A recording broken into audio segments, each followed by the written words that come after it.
Éternel Dieu Tout-Puissant, Dieu de gloire, Dieu de grâce, Père Céleste et Dieu de l'univers, nous glorifions ton nom en ce moment.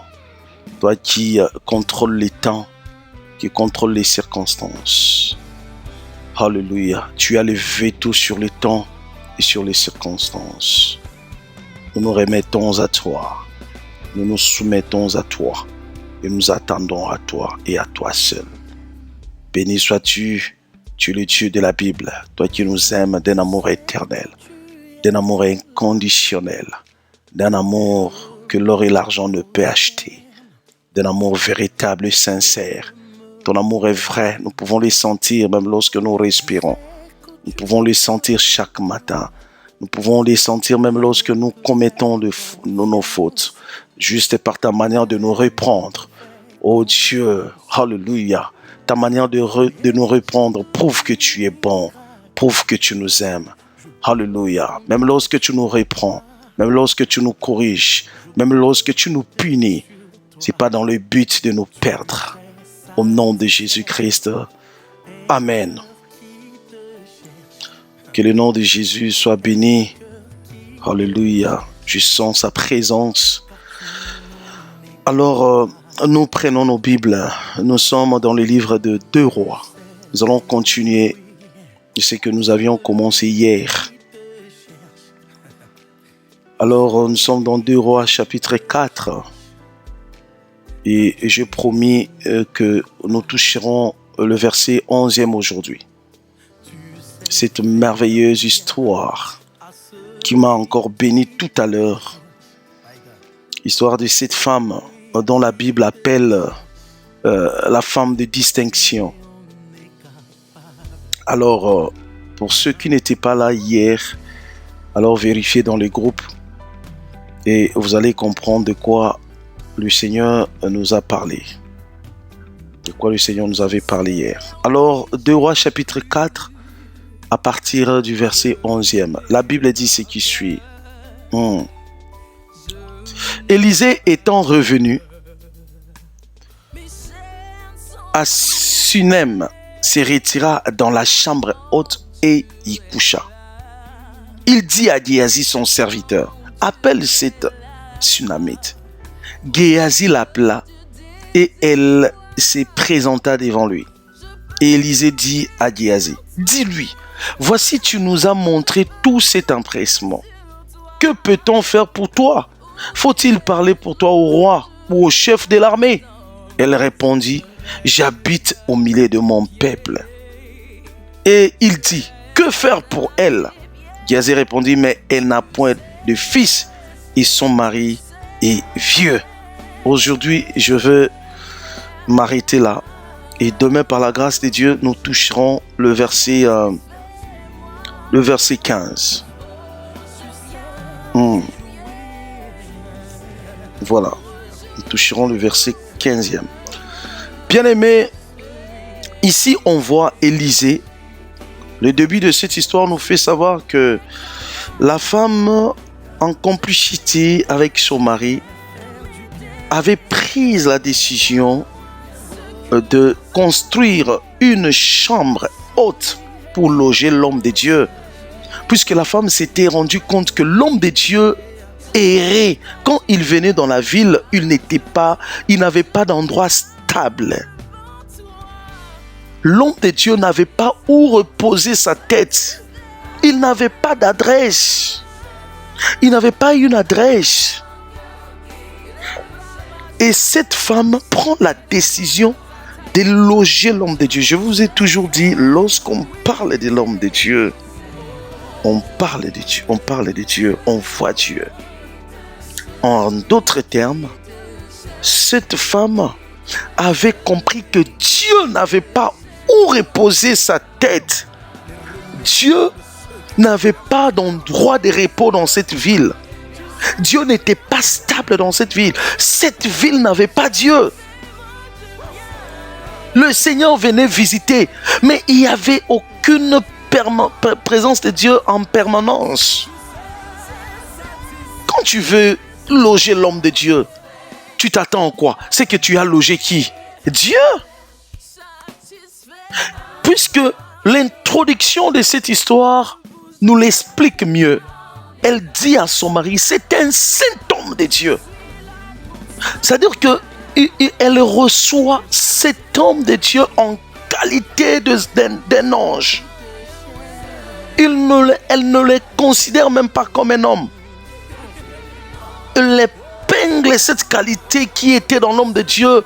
Elle dit que le saint homme de Dieu, un ange.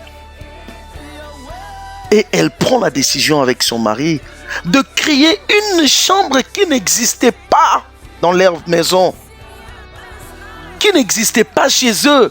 Et cette chambre est créée uniquement pour l'homme de Dieu. J'aimerais te poser la question. Quand tu observes ton Dieu, comment tu fonctionnes avec ton Dieu, tu te dis quoi? Dieu est-il stable dans ta vie?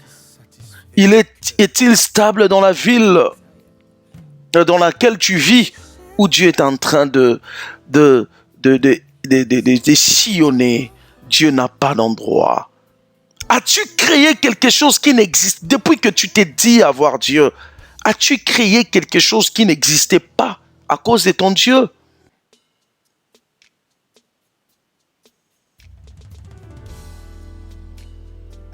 Tu as Dieu. Tu connais Dieu, tu le pries. Mais dans ta vie, qu'est-ce qu'il y a de nouveau? Il y a quoi de nouveau que tu as fait pour ces dieux? Et quand tu regardes cette chose de nouveau, tu te dis, ça c'est à cause de Dieu.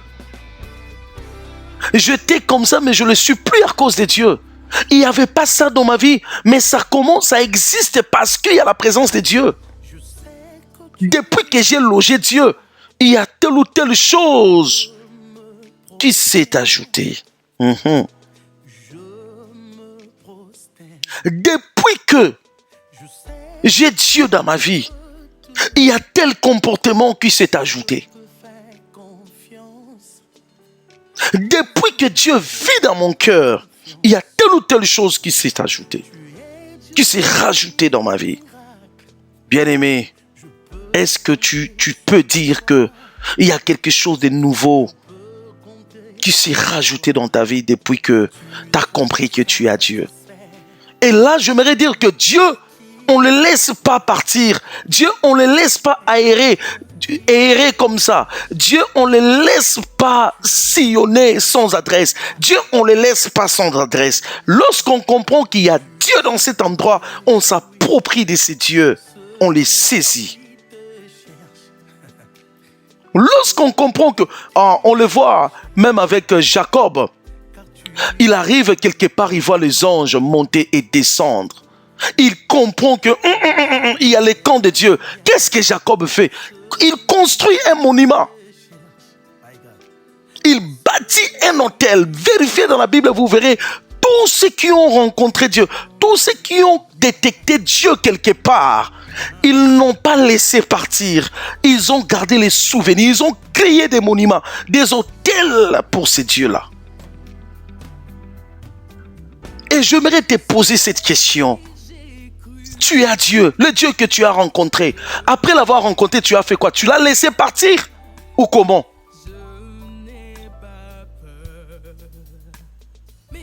Laisse-moi te dire que Dieu, on ne le laisse pas comme ça. Dieu, on ne le laisse pas comme ça. Quand tu comprends que c'est lui, aïe, aïe, aïe, il faut le saisir. Il faut le saisir. J'aimerais dire à une personne, saisis Dieu. Cette femme dit, celui-là, c'est un saint homme de Dieu. Et la Bible dit au début qu'elle pressait l'homme de Dieu à manger et à se loger, à loger dans sa maison.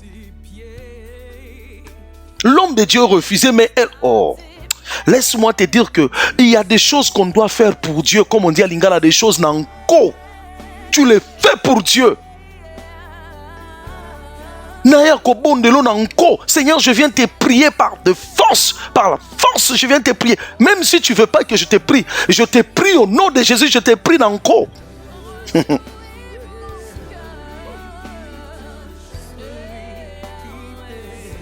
Nous avons l'habitude de dire, Seigneur, bénis-moi, nanko. Mais toi aussi, tu peux faire quelque chose pour Dieu encore.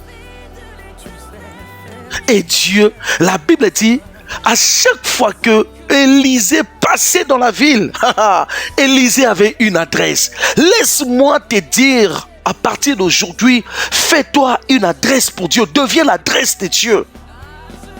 Lorsque Dieu regarde ta famille, si Dieu veut rentrer dans ta famille, qu'il passe par toi. Que Dieu soit sûr de venir dans ta famille, parce que Dieu sait qu'il y a une personne là-bas qui est mon... Il y a une adresse de moi là-bas. Deviens le point de contact de Dieu dans ta famille.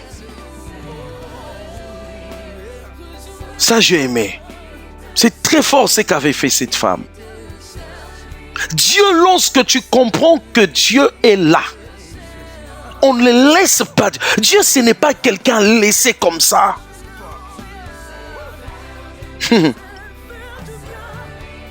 Malheureusement, nous allons prier Dieu, mais nous refusons loger ce Dieu. Nous ne créons pas, nous ne faisons pas des choses pour loger ce Dieu. Aïe, aïe, aïe, aïe, aïe, aïe. Oh, qui peut ce soir crier une chambre qui n'était pas prévue, mais à cause de Dieu, tu l'improvises. C'est pourquoi je bénis le Seigneur. Il y a des hommes qui ont sacrifié même leur parcelle pour laisser les églises. Il y a des personnes qui ont laissé leur maison pour laisser les églises. Deviens une adresse de Dieu. Et écoutez, la Bible dit, lorsque Élisée est monté, Élisée a dormi dans cette chambre. Maintenant, la chambre a commencé à réclamer Élisée des choses. Wow. Laisse-moi te dire que des fois, Dieu coopère mieux, pas avec toi, mais avec tes bienfaits. Aïe, aïe, aïe. Je vais vous le prouver dans la Bible, dans cette même histoire. Qu'est-ce que la Bible dit? Il lui dit, appelle-la. Géasi l'appela et se présenta à la porte. Élisée lui dit à cette femme, que faire pour toi? Non, verset 13. Élisée dit à Géasi, dis-lui, voici tu nous as montré tout cet empressement. Pourquoi Élisée avait appelé cette femme? À cause des bienfaits de cette femme. À cause de ce qu'avait fait cette femme.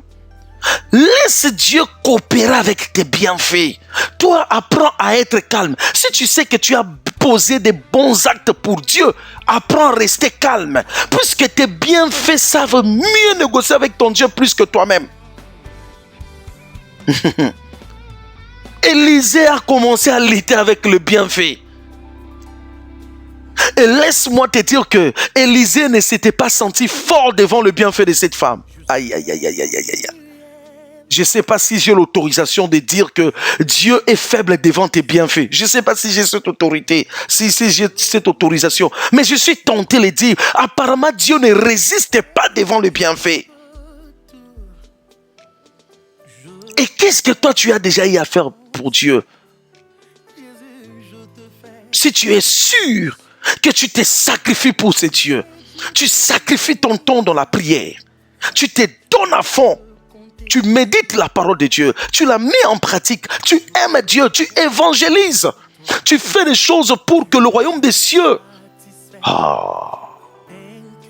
pour l'intérêt du royaume des cieux, laisse-moi te dire que tes bienfaits négocieront mieux à ta place. Quand ta bouche parle, si ta bouche parle, ta bouche va oublier. Mais tes bienfaits n'oublient rien. Tes bienfaits savent rappeler à Dieu tout ce qu'il te faut, tout ce qu'il faut pour toi. Tes bienfaits savent rappeler à Dieu tout ce qu'il faut. Dieu parle le même langage avec tes bienfaits. Et je comprends que Dieu est logé là où il y a des bienfaits. Dieu est logé là où on pose des bons actes. Il est logé là où il y a des bonnes œuvres. Il est logé là où on fait bien les choses. Dieu est logé là où on fait bien les choses. Il est logé là où on les provoque. C'est ça Dieu. Il est logé là où on les provoque. Apprends à provoquer Dieu. Et vous allez comprendre que Élisée qui passait dans cette ville n'a demandé à personne de lui faire une chambre. Des fois, c'est comme ça Dieu. Des fois, Dieu n'a pas besoin de te dire fais telle ou telle chose. Des fois, Dieu n'a pas besoin de te dire va prier. Des fois, Dieu n'a pas besoin de te dire rentre en jeûne et prière. Des fois, Dieu n'a pas besoin de te dire lis la Bible. Des fois, Dieu n'a pas besoin de te dire va aider les orphelins. Des fois, Dieu n'a pas besoin de te dire prends soin des serviteurs de Dieu. Mais c'est toi-même qui dois prendre des initiatives pour Dieu. Et laissez-moi vous dire qu'Élisée était libre de refuser. Mais comment il pouvait refuser parce que le bienfait était devant lui? Waouh! Le bienfait était devant Élisée au point que il ne pouvait pas refuser. Il ne pouvait que rester là. Et quand il a dormi, il a consommé ce qu'on a fait pour lui. Aïe, aïe, aïe. Tu sais des fois pourquoi jusque là tu pries, tu ne vois rien. Est-ce que Dieu a déjà consommé ce que tu fais pour lui? Qu'est-ce que tu as fait consommer à Dieu pour que tu vives sa main? Pour que tu reçoives sa bénédiction? Pour que tu reçoives la réponse que tu attends là? Tu as fait quoi? Tu as fait consommer quoi à Dieu? Oh. Et après avoir dormi, oh, écoutez, cette femme avait pressé l'homme de Dieu de manger. Mais Élisée venait manger et ne lui avait rien dit. Il mange, merci beaucoup, que Dieu vous bénisse, il part. Il mange, Dieu vous bénisse, il part. Mais lorsqu'on l'a logé, aïe, aïe, aïe, aïe, aïe, aïe, aïe, aïe, aïe, aïe, aïe, aïe. Il a dit, mais là où je loge, il ne peut pas manquer quelque chose. Tu sais pourquoi des fois tu manques? Parce qu'il y a l'absence de la présence de Dieu.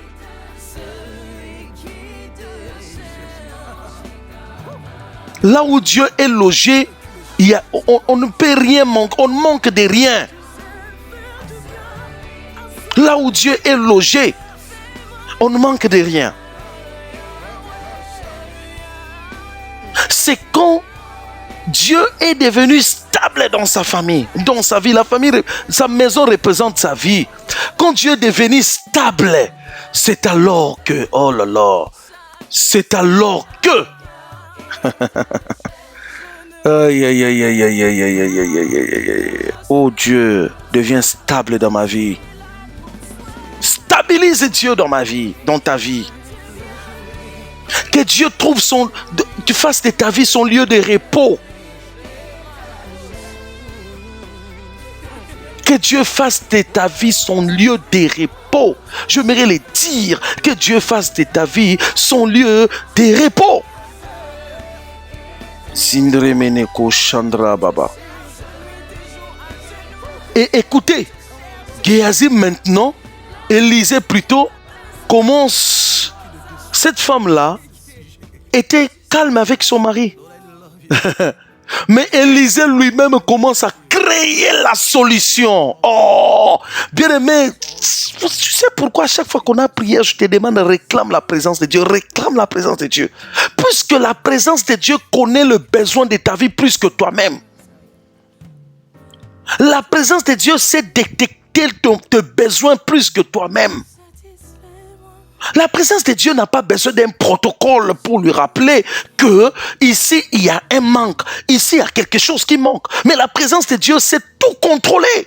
Là où elle est logée, elle contrôle, elle surveille, elle vérifie. Est-ce qu'il y a quelque chose de bien ou pas? Oh.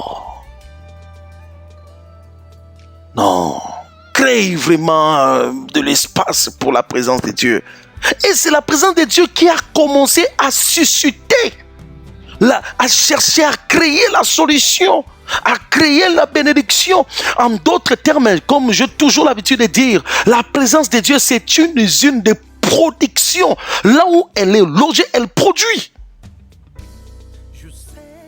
Là où elle est installée, elle produit. La présence de Dieu a commencé à voir. Dans cette maison où je suis logé, il y a quoi? Il n'y a rien. il n'y a pas d'enfant. Appelle d'abord cette femme. On l'appelle.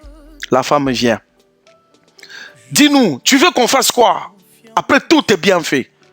Voilà. Écoute-moi te dire une chose que tu dois savoir. Dieu ne t'autorise pas de taper ta poitrine quand tu fais un bienfait.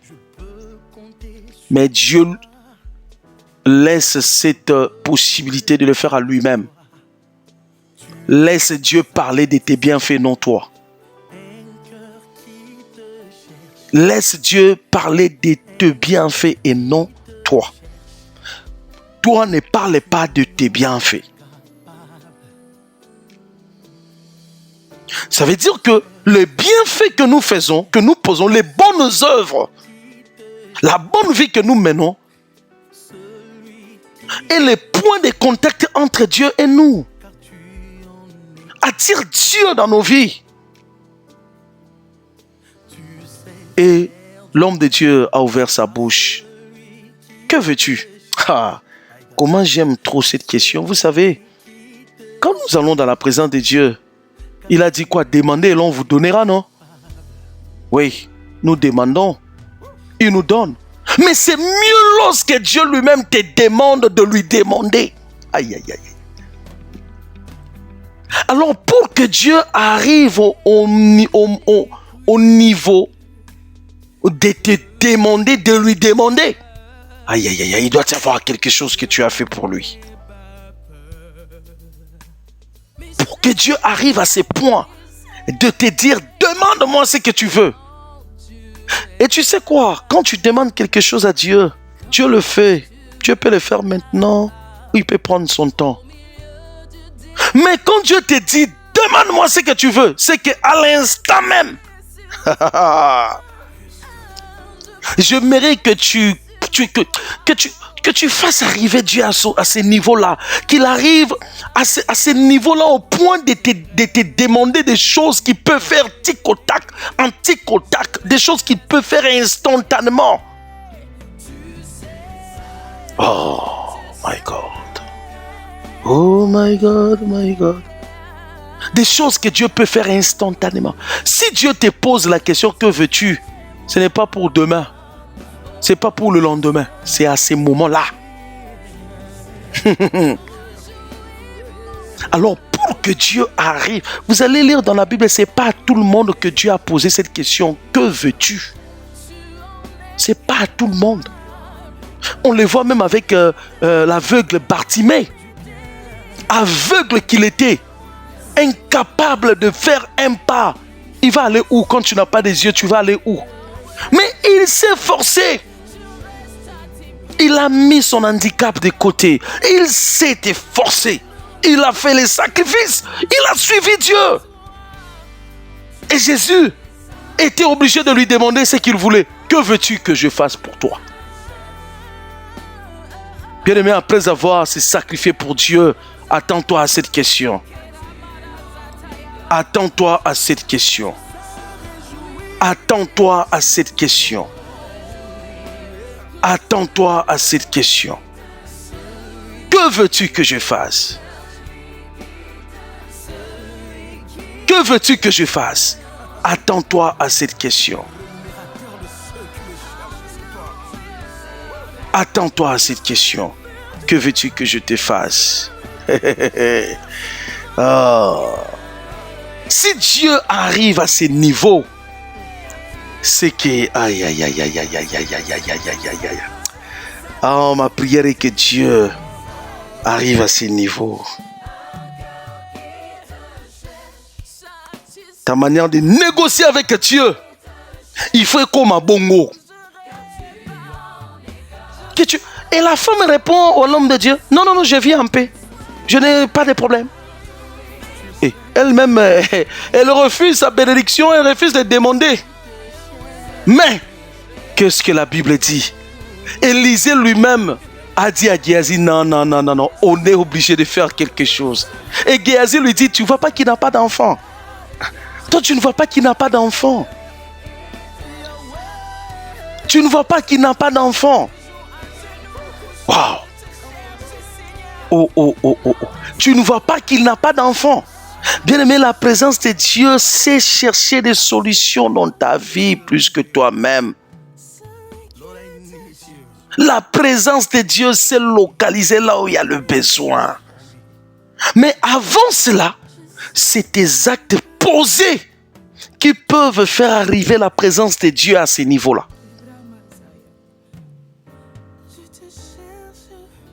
Donne du travail à Dieu. Tu sais, des fois, il faut donner du travail à Dieu. Et comment on donne du travail à Dieu? C'est en posant des bons actes. Que le Seigneur nous bénisse. Que Dieu bénisse cette parole.